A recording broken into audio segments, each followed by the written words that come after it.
everybody give it up for Paul.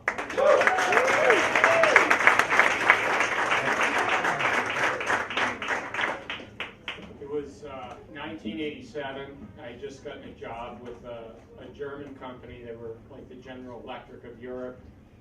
And at the last minute, I was sent over to Germany. I'd never been out of the United States. I get off the airplane, and there's NATO forces with submachine guns, and I just felt like a fish out of water, thinking, oh my God, did I get off at the wrong airport? But this was where I was supposed to be. I end up getting my connecting flight to Nuremberg in the southern part of Germany. And it commenced my training over there, which lasted about 7 weeks. I was with international students, Chinese people, Cubans, a Cuban guy from Madeira, you name it. It was an international class. And the first 3 weeks of the class were theory, and it was pretty heady, and you know, we were pretty well done after 3 weeks of theory, and it was on a Friday, and our teacher said, we need to break this up a little bit because we're going to do break and fix for the next 4 weeks. So he asked me to come with him around the corner, and we picked up a keg of beer at the local brewery, brought it back to the training center, and had a keg party. And his reasoning was that at this point, none of us were interacting. The Chinese people stayed with the Chinese people, et cetera, et cetera.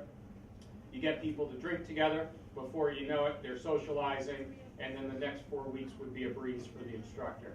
So it went, and it did go that way, and we all kind of loosened up and got to know each other a bit. Towards the very last week in town on the weekend, we had 3 more days of class, Monday, Tuesday, and Wednesday.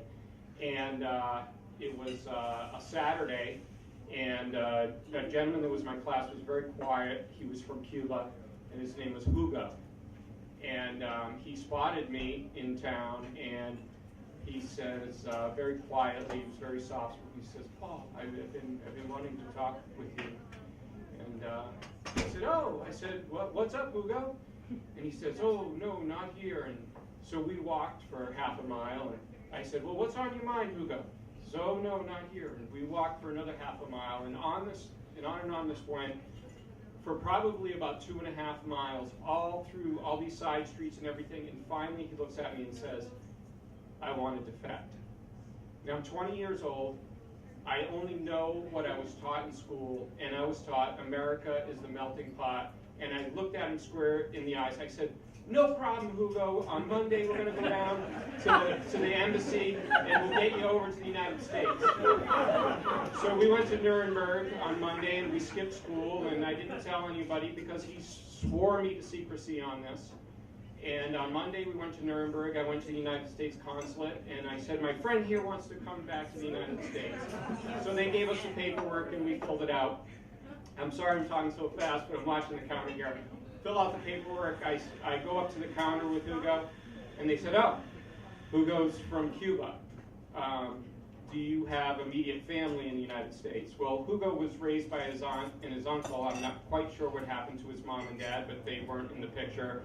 They had they had gone to Miami before the Bay of Pigs. He had not seen them in 20 years, and he had been waiting for this opportunity for 20 years. The United States told me he cannot come to the United States because he does not have direct family for sponsorship. And everything I had been taught my whole life at that point I felt was a lie. And I had promised this man it would not be a problem. America is the melting pot. We take in everybody. That's what I was taught in school. I was extremely disappointed, and anybody that knows me, I don't take no for an answer or can't. There's always some way.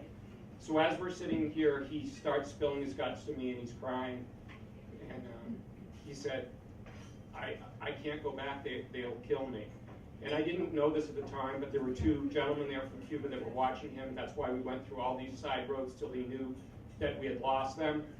Finally, the Germans tell me that try the Canadian consulate. The Canadian consulate had a special program that without sponsorship, if you had something to offer, like you're a doctor or such, that they would take in so many people at the first of the year. I got him signed up. He got political asylum in Germany. They put him in a farm way up on the north, changed his name and all this stuff. I got a postcard from him a little while later saying he was fine. I never heard from him. 15 years goes by, and I'm down in Orlando in a conference, and this guy's staring at me from across the room. We have a break, and he yells over, "Paul?" And I said, "Yeah." And he runs over, he says, "I'm Hugo."